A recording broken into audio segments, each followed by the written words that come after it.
जय हिंद जय बिहार। देखिए क्लास 10th का इकोनॉमिक्स राज्य एवं राष्ट्र की आय, ये पढ़ा है। एक्सरसाइज 2 है राज्य एवं राष्ट्र की आय। तो करते हैं आगे क्वेश्चन। आय क्या है? प्रश्न है आय क्या है। देखिए पहले आराम से इसे हम आय लिख के अंडरलाइन करेंगे, विवरण चिन्ह देंगे। इस तरह से प्रश्न संख्या कैसे लिखना है यह ध्यान रखिएगा। क्वेश्चन नंबर 1 अब यहाँ पे लिख के छोड़ देंगे, आंसर नीचे से लिखेंगे आय। जब कोई व्यक्ति किसी प्रकार का शारीरिक अथवा मानसिक कार्य करता है, जब कोई व्यक्ति किसी प्रकार का शारीरिक अथवा मानसिक कार्य करता है और उस कार्यों के बदले में जो पारिश्रमिक मिलता है उसे उस व्यक्ति की आय कहते हैं।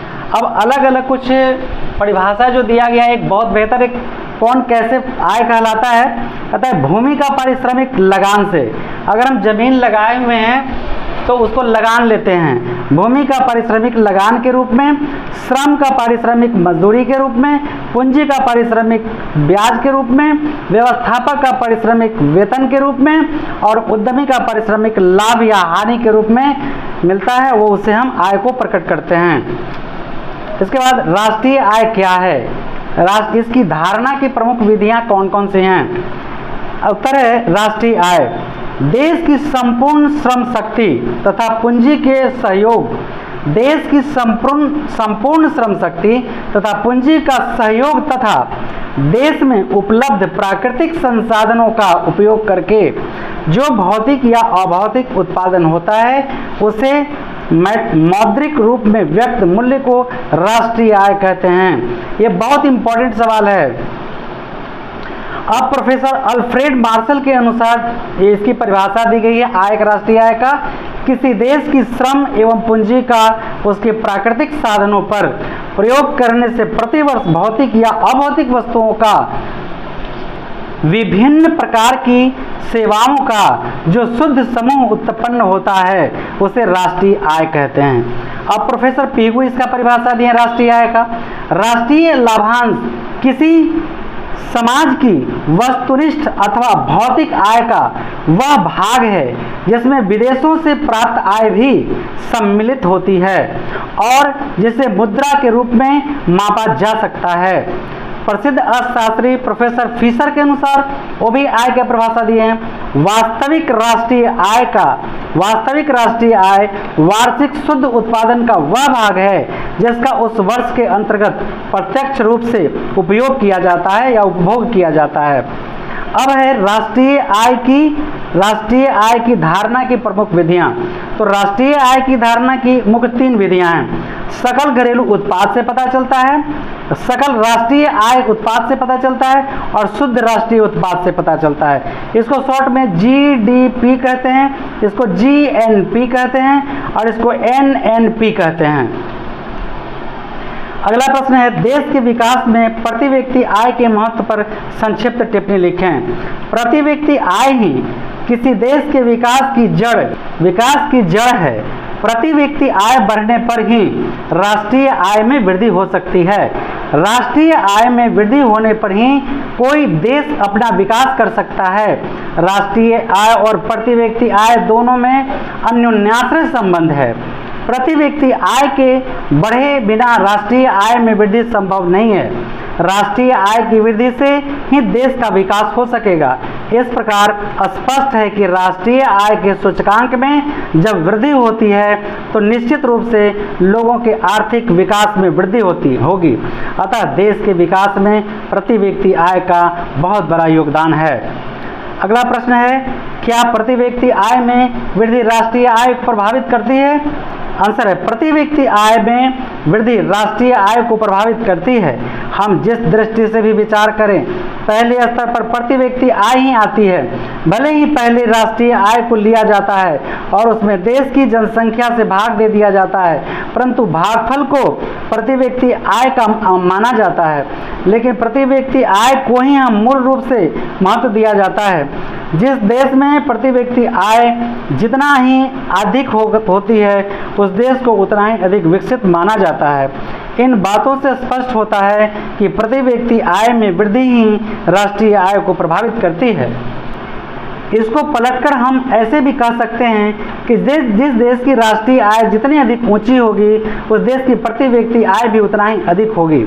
इस दृष्टि से हम कह सकते हैं कि प्रति व्यक्ति आय में वृद्धि राष्ट्रीय आय को प्रभावित करती है।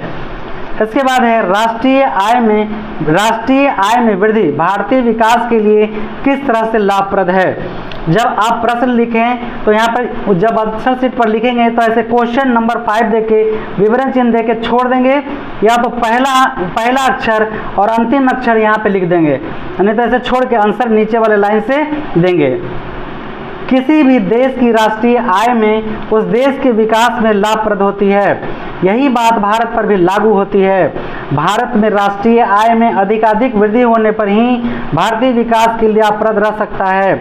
जैसा कि हम जानते हैं कि किसी भी देश के विकास के लिए जो भी प्रयास किए जाते हैं वह देश की सीमा क्षेत्र के अंदर रहने वाले लोगों की उत्पादकता या उनकी मौद्रिक आय को बढ़ने के माध्यम से की जाती है। अभी की स्थिति में विश्व के सभी देश अपने अपने ढंग से ऐसा बजट तैयार करते हैं जिसमें विकास की योजना को प्रमुखता दी जाती है। इसका मुख्य लक्ष्य देश के उत्पादन के साधनों की क्षमता को बढ़ाने से ही रहती है। इसमें देश के लोगों को अधिक आय की प्राप्ति हो। लोगों की आय बढ़ने से ही देश की राष्ट्रीय आय बढ़ सकती है। राष्ट्रीय आय बढ़ने से ही देश का विकास संभव है। फलतः शिक्षा विज्ञान और प्रौद्योगिकी के क्षेत्र में पूंजी का निवेश हो सकेगा। इससे नए रोजगारों भी सृजन संभव हो सकेगा। अंततोगत्वा इसका प्रमुख प्रभाव प्रति व्यक्ति आय पर पड़ेगा, जिससे राष्ट्रीय आय भी प्रभावित हो सकेगी। वस्तुओं का उत्पादन बढ़ाकर ही हम व्यक्तियों की आय में वृद्धि की जा सकेगी। इस प्रकार स्पष्ट है कि उत्पादन को और अधिक बढ़ाकर ही हम देश को उच्चतम विकास की स्थिति तक पहुंचा सकते हैं। क्वेश्चन है, स्वतंत्रता प्राप्ति के पश्चात भारत सरकार ने कब और किस उद्देश्य से राष्ट्रीय आय समिति का गठन किया। आंसर, स्वतंत्रता प्राप्ति के बाद भारत सरकार ने अगस्त 1949 ईस्वी में प्रोफेसर PC महालनोबिस की अध्यक्षता में एक राष्ट्रीय आय समिति का गठन किया था, जिसका उद्देश्य भारत की राष्ट्रीय आय के संबंध में अनुमान लगाना था। इस समिति ने अप्रैल 1991 में अपनी प्रथम रिपोर्ट प्रस्तुत की थी। इसमें सन 1948-49 के लिए देश की कुल राष्ट्रीय आय 8,650 करोड़ रुपए बताई गई तथा प्रति व्यक्ति आय 246.9 रुपया बताई गई।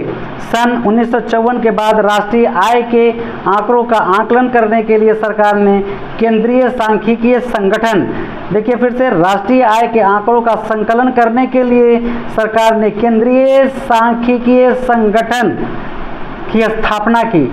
यह संस्था नियमित रूप से राष्ट्रीय आय के आंकड़ों को प्रकाशित करती है। राष्ट्रीय आय के सृजन में अर्थव्यवस्था के तीनों क्षेत्र का विशेष योगदान होता है। आगे क्वेश्चन है, सकल घरेलू उत्पाद क्या है। देखिए यहाँ डैश देना, यहाँ से लिखना चाहिए था, फिर भी आंसर ठीक है। एक देश की सीमा के अंदर किसी भी दी गई समयावधि प्रायः 1 वर्ष में उत्पादित समस्त अंतिम वस्तुओं तथा सेवाओं के कुल बाजार या मौद्रिक मूल्य उस देश की सकल घरेलू उत्पाद यानी GDP कहा जाता है। इसके बाद कुल या सकल राष्ट्रीय उत्पादन क्या है। तो प्रश्न संख्या लिख के यहाँ ऐसे भी लिख सकते हैं कुल, और अंतिम में कुल या सकल लिख के अंत में है लिख देंगे, यहाँ पे लाइन खत्म। अगर नहीं तो प्रश्न संख्या 2 लिख के छोड़ दीजिए और निचला लाइन में उत्तर लिखिए या आंसर लिखिए, जैसे हम यहाँ पे लिखे हुए हैं। और इसको अंडरलाइन, मेन पॉइंट को अंडरलाइन, आप किताब में भी देखेंगे कि मेन पॉइंट को अंडरलाइन कर दिया जाता है, थोड़ा डीप अक्षर से लिखा जाता है तो काफी सुंदर लगेगा देखने में। कुल या सकल राष्ट्रीय उत्पादन किसी देश में एक साल के अंतर्गत जितनी वस्तुओं तथा सेवाओं का उत्पादन होता है उनके मौद्रिक मूल्य को कुल राष्ट्रीय आय या GNP कहते हैं। कुल राष्ट्रीय उत्पादन का पता लगाने के लिए सकल घरेलू उत्पादन में देशवासियों द्वारा विदेश में उत्पादित वस्तुओं और सेवाओं के मूल्य को जोड़ दिया जाता है तथा विदेशियों द्वारा देश में उत्पादित वस्तुओं के मूल्य को घटा दिया जाता है। अब कुछ नोट पॉइंट है यहाँ। कुल राष्ट्रीय उत्पादन को जीएनपी तथा सकल घरेलू उत्पादन जीडीपी में अंतर, यानी जीएनपी और जीडीपी में अंतर होता है। कुल राष्ट्रीय उत्पादन और सकल घरेलू उत्पादन में दोनों में अंतर होता है। अगला प्रश्न संख्या है, प्रश्न तो ढेर सारे हैं तो प्रश्न संख्या से मतलब नहीं है, लॉन्ग शॉर्ट से मतलब है, ये सब शॉर्ट है। शुद्ध राष्ट्रीय उत्पादन क्या है? शुद्ध राष्ट्रीय उत्पादन, कुल राष्ट्रीय उत्पादन को प्राप्त करने के लिए हमें कुछ खर्च करना पड़ता है, अतः कुल राष्ट्रीय उत्पादन में से इन खर्चों को घटा देने से जो शेष बचता है वह शुद्ध राष्ट्रीय उत्पादन एनएनपी कहलाता है। उत्पादन के बीच इसी का विवरण किया जाता है। कुल राष्ट्रीय उत्पादन जीएनपी में से कच्चे माल की कीमत, पूंजी की घिसावट एवं मरम्मत किए गए कार्य व्यय, कर एवं बीमा का व्यय घटा देने से जो बचता है उसे शुद्ध राष्ट्रीय उत्पादन कहते हैं। शुद्ध राष्ट्रीय उत्पादन कहते हैं। ऐसे हम मान लेते हैं कि पूंजी लगा 500 का, 500 रुपया लेबर कॉस्ट हुआ, तो 5 5 10, कुल अगर आय 2000 होता है तो 2000 में से हम 1000 माइनस कर देंगे तो शुद्ध उत्पादन मेरा 1000 होगा। अगला सवाल है, प्रति व्यक्ति आय क्या है? प्रति व्यक्ति आय क्या है? राष्ट्रीय आय में देश की कुल जनसंख्या से भाग देने पर जो भागफल आता है उसे प्रति व्यक्ति आय कहते हैं। इसका आकलन निम्न प्रकार से किया जाता है। प्रति व्यक्ति आय बराबर राष्ट्रीय आय और देश की कुल जनसंख्या। भारत में सर्वप्रथम राष्ट्रीय आय की गणना कब और किन के द्वारा की गई? उत्तर है, भारत में सबसे पहले सन 1868 ईस्वी में दादा भाई नौरोजी ने राष्ट्रीय आय का अनुमान लगाया था। उन्होंने अपनी पुस्तक poverty and British rule in India में प्रति व्यक्ति वार्षिक आय 20 रुपया बताया था। राष्ट्रीय आय की गणना में होने वाली कठिनाइयों का वर्णन करें। ये लॉन्ग क्वेश्चन है। राष्ट्रीय आय की गणना में होने वाली कठिनाइयाँ निम्नलिखित है। नंबर 1, देखिए नंबर कैसे देना है, एकदम चौथाई के अंदर ही रखना है इसको। ये पॉइंट लेकर के इसको थोड़ा डीप कर देना है। देखिए इसको डीप करना है, पॉइंट को, इसको डीप करना है पॉइंट को, ताकि ये पॉइंट साफ साफ दिखे। आप बुक्स या नोट्स में कहीं भी अच्छा हुआ लिखा हुआ देखेंगे, इस चौथाई के अंदर नहीं होता है 1 2 3, ऐसे ही लिखना ज़्यादा अच्छा होता है।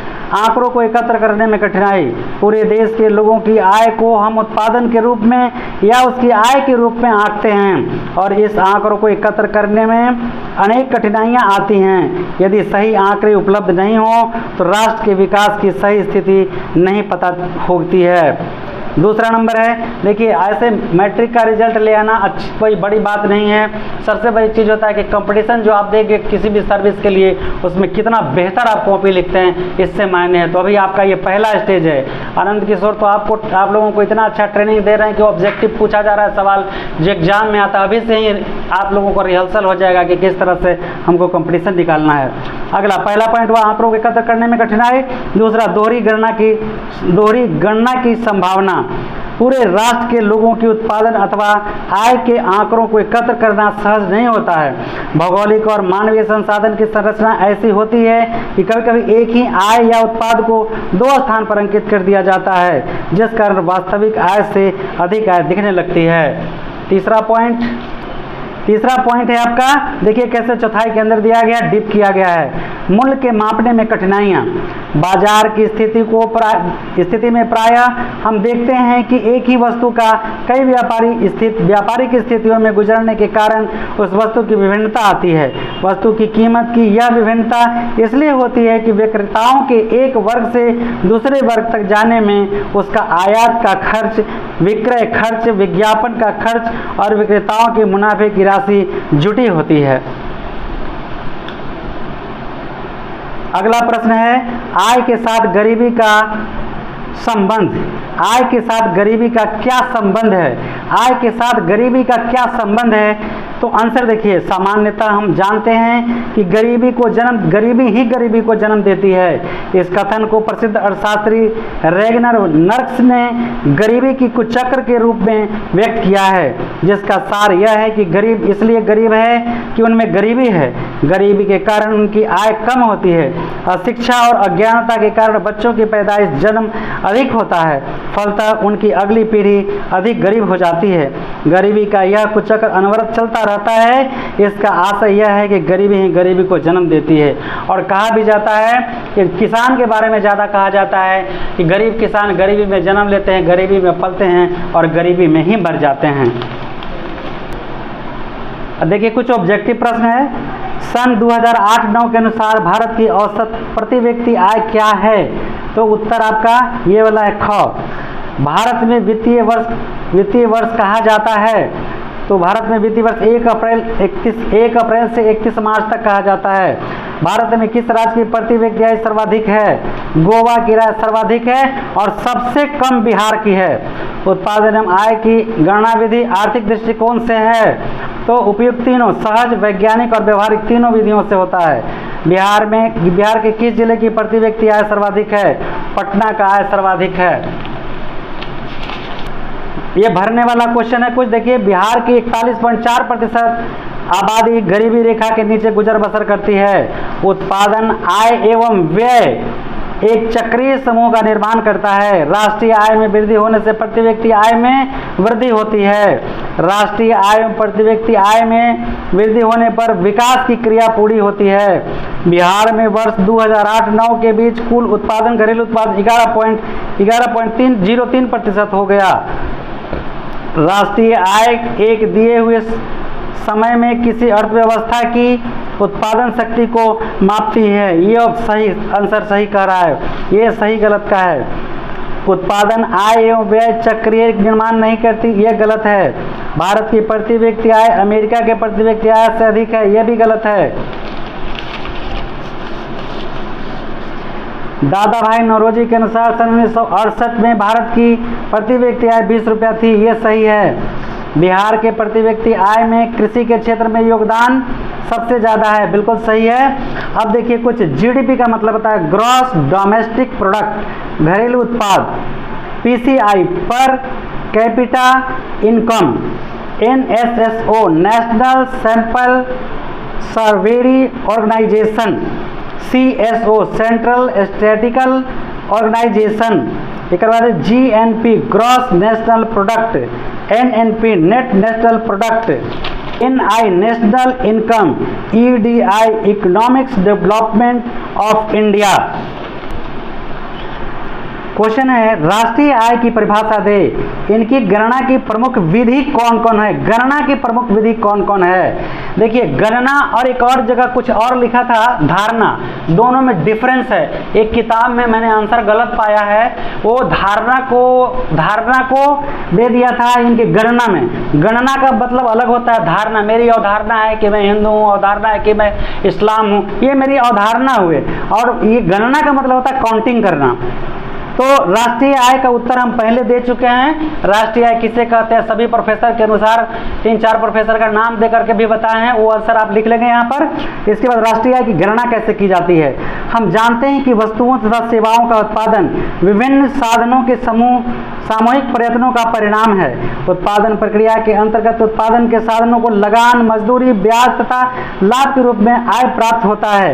इस अर्जित आय के स्वामी अपनी आवश्यकताओं की पूर्ति के लिए वस्तुओं तथा सेवाओं की मांग करते हैं। मांग की यह वृद्धि उत्पादन वृद्धि को प्रोत्साहित करती है और आर्थिक क्रिया का चक्र। अगर मांग ऐसे नियम कहता है, मांग की लोच, मांग का नियम, मांग का नियम, मांग की लोच। अगर किसी वस्तु चीज का डिमांड ज्यादा, उसको हम एक लिमिट से प्रोडक्शन करेंगे तो खपत हो जाएगा, और ज्यादा कर देंगे तो फिर उसका भाव गिर जाएगा। अब देखिए चक्रीय उत्पादन में उत्पादन आय का सृजन करती है, मांग है, फिर व्यय होता है और पुनः फिर उत्पादन। देखिए उत्पादन हुआ, जिससे हम बेचेंगे, आय का सृजन होगा मांग होने पर। अब यहाँ पे व्यय होगा, अब माने उत्पादन करने में फिर व्यय होगा, पुनः फिर उत्पादन होगा, ये चक्र चलता रहेगा। इस तरह से उत्पादन होता है, आय होती है, फिर आय को व्यय किया जाता है, फिर उत्पादन की क्रिया चलते रहती हैं, ये चलते रहते हैं। देखिए राष्ट्रीय आय की गणना 3 तरीका से उत्पादन, आय और व्यय होता है। उत्पादन होता है, आय होता है, व्यय भी होता है। उत्पादन या मूल्य को जोड़ विधि, आय विधि और व्यय विधि कहते हैं। अब इसमें क्या है, राष्ट्रीय आय की गणना अनेक प्रकार से की जाती है।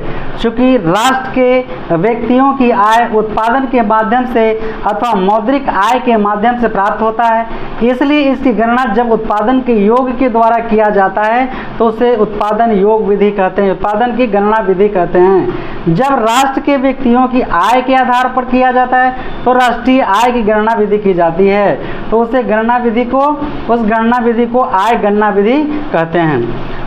प्राप्त की गई आय व्यक्ति अपने उपभोग के लिए व्यय भी करता है, प्राप्त की गई आय व्यक्ति अपने उपभोग के लिए व्यय भी करता है, इसलिए राष्ट्रीय आय की गणना लोगों के व्यय के माप से किया जाता है। राष्ट्रीय आय की मापने की इस प्रक्रिया को व्यय गणना विधि कहते हैं। तीसरा नंबर, अब हम देखते हैं कि उत्पादित की हुई वस्तुओं का मूल्य विभिन्न परिस्थितियों में व्यक्तियों के द्वारा किए गए प्रयास से बढ़ जाता है। ऐसे स्थिति में राष्ट्रीय आय की गणना मूल्य योग विधि द्वारा किया जाता है। व्यवसायिक संरचना के आधार पर राष्ट्रीय आय की गणना की जाती है। व्यवसायिक संरचना के आधार पर भी राष्ट्रीय आय की गणना की जाती है। व्यवसायिक आधार पर की गई गणना को व्यवसायिक गणना कहते हैं।